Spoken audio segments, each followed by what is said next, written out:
আসসালামু আলাইকুম অষ্টম শ্রেণীর শিক্ষার্থীরা, আশা করছি তোমরা সবাই ভালো আছো। মার্চেন্টস একাডেমিতে তোমাদের স্বাগতম। আজকে তোমাদের বাংলা ফার্স্ট পার্ট বইয়ের বঙ্গভূমির প্রতি কবিতাটি পড়াবো।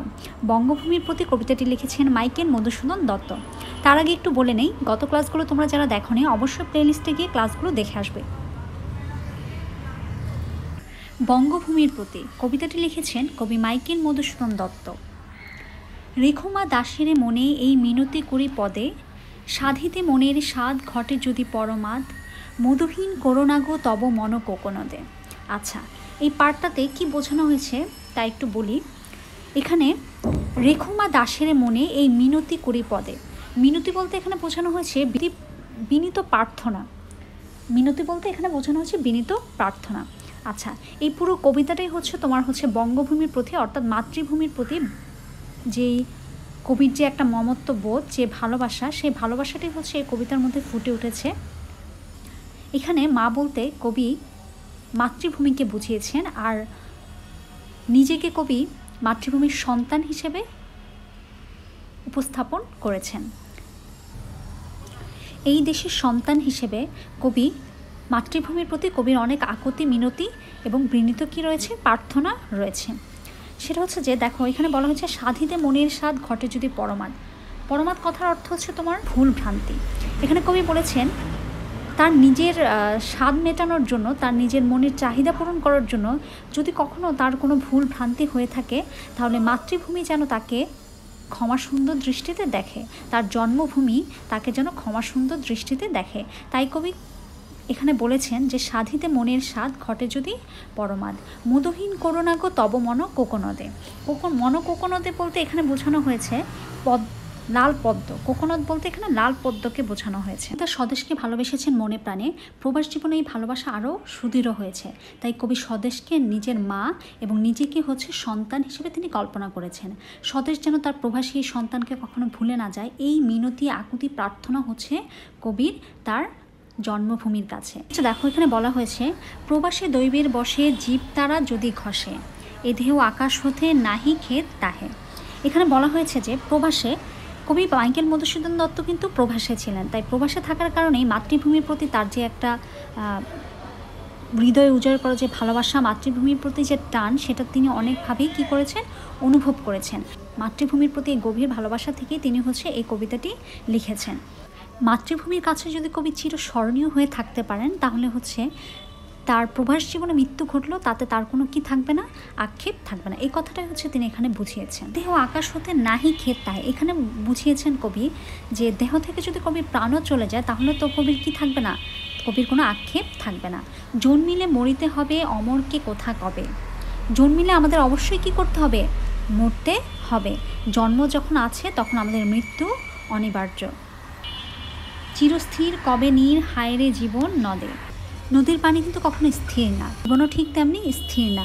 নদীর মতোই, নদীর ঢেউয়ের মতোই জীবন নদী চলতে থাকে। এখানে কবি এটাই বুঝিয়েছেন।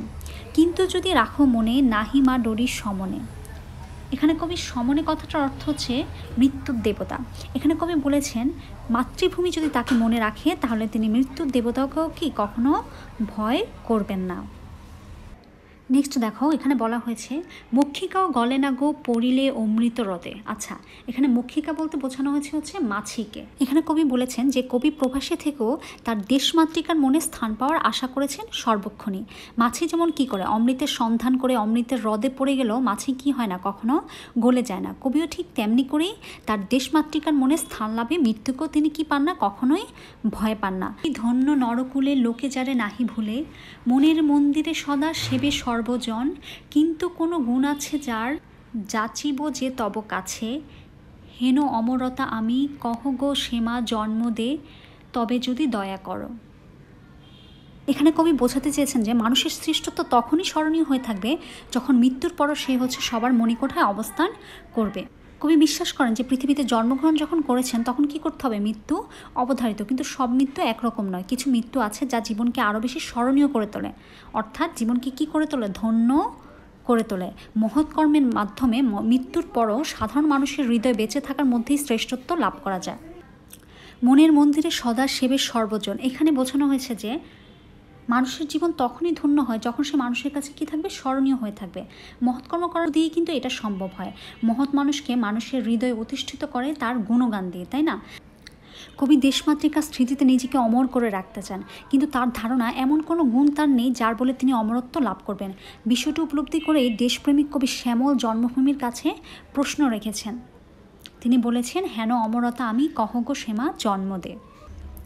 ভুল দোষ গুণ ধরো অমর করিয়া বড় দেহদাসে শুভরদে, ফুটি যেন স্মৃতি জলে মানসে মা যথা ফলে, মধুময় তাম্রস কি বসন্ত কি শরদে। আচ্ছা, এখানে মানুষে বলতে মনকে বোঝানো হয়েছে, শরদে বলতে হচ্ছে শরৎকালকে বোঝানো হয়েছে, মধুময় তাম্রস বলতে এখানে পদ্মকে বোঝানো হয়েছে। এখানে কবি বলেছেন যে কবি হচ্ছে তোমার মাতৃভূমি স্মৃতিতে অমর হয়ে থাকার প্রার্থনা জানিয়েছেন। অমর করিয়া বরদে দাসের শুভরদে, তিনি হচ্ছে মাতৃভূমি স্মৃতিতে অমর হয়ে থাকার প্রার্থনা জানিয়েছেন। বঙ্গভূমির প্রতি কবিতায় কবি মাতৃভূমির মাটিতে পদ্মফুল হয়ে চিরকাল ফুটে থাকতে চেয়েছেন।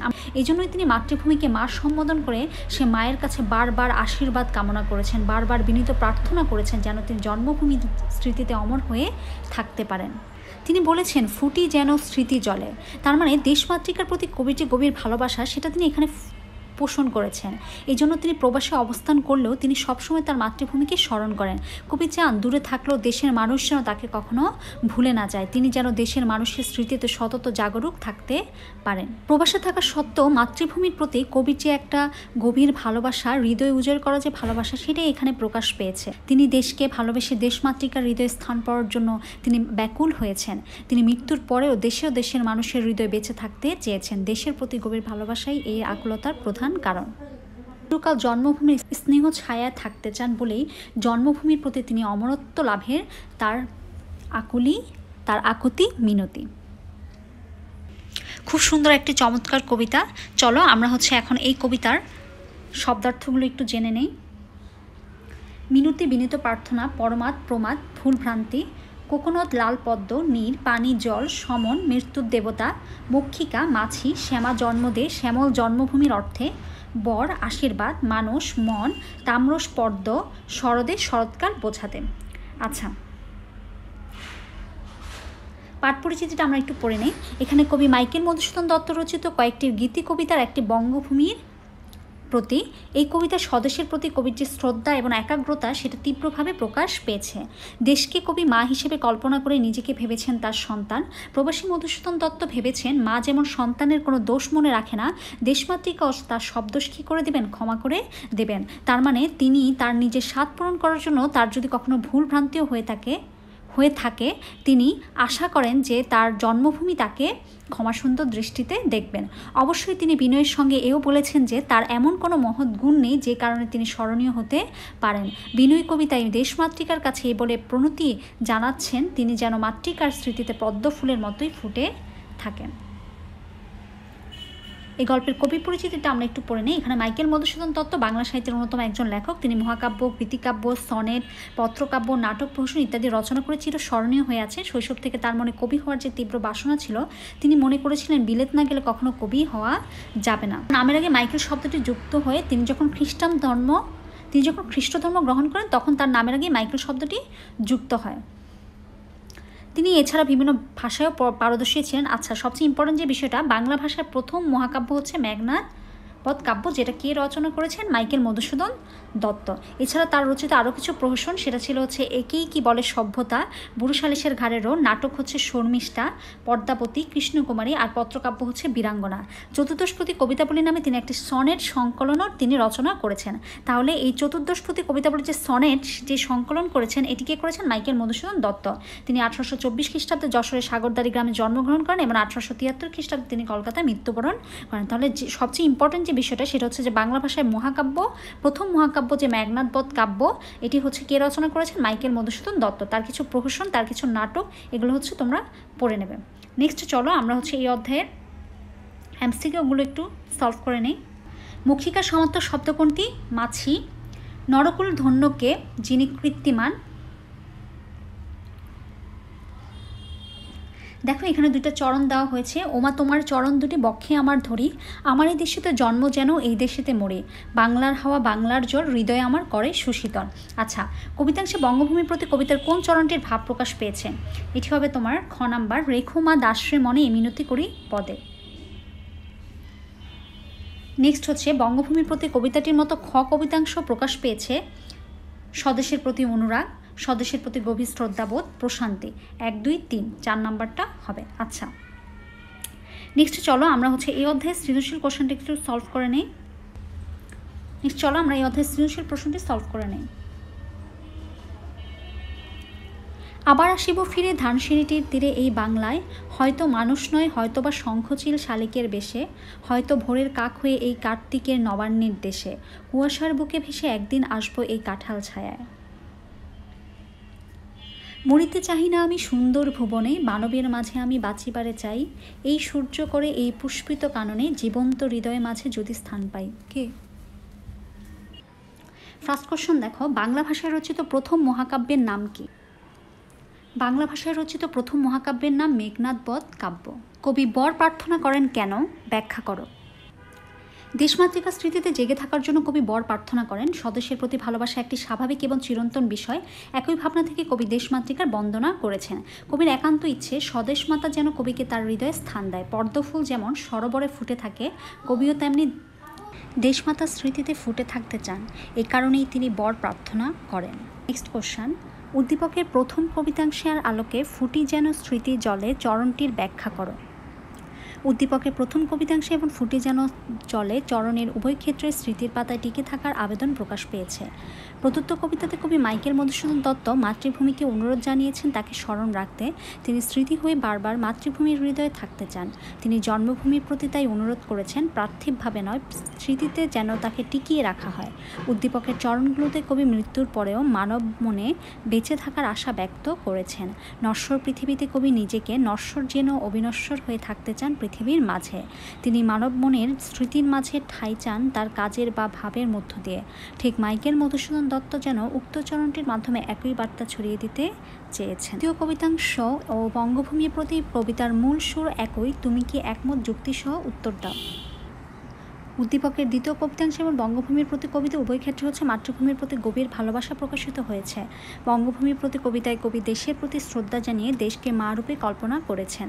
কবির সকল দোষ যেন দেশমাতৃকা ক্ষমা করে দিয়ে তাকে মনে রাখেন, এই প্রার্থনা দেশের প্রতি ব্যক্ত করেছেন।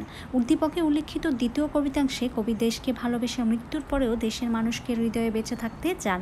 মাতৃভূমির ভালোবাসায় ধন্য হয়ে কবিতার স্মৃতিতে চির জাগরুক থাকতে আগ্রহী ও ব্যাকুল। বঙ্গভূমির প্রতি কবিতায় কবি মৃত্যুর পরেও মাতৃভূমির স্মৃতিতে বেঁচে থাকতে চান। নিজ দেশের প্রতি আবেগ এবং অনুভূতির প্রকাশই উদ্দীপকের দ্বিতীয় কবিতাংশ এবং বঙ্গভূমির প্রতি কবিতার মূল কথা। উভয় কবিতাতেই জন্মভূমিকে ভালোবেসে তার স্মৃতিতে অম্লান থাকতে চান কবি। তাই তো দেশকেই বিনয়ের সঙ্গে অনুরোধ করা হয়েছে তার স্মৃতিতে একটুখানি ঠাঁই দেওয়ার জন্য। ভিডিওটি ভালো লাগলে অবশ্যই লাইক, কমেন্ট, শেয়ার করবে এবং নিয়মিত আপডেট পেতে চ্যানেলটি সাবস্ক্রাইব করে রাখবে।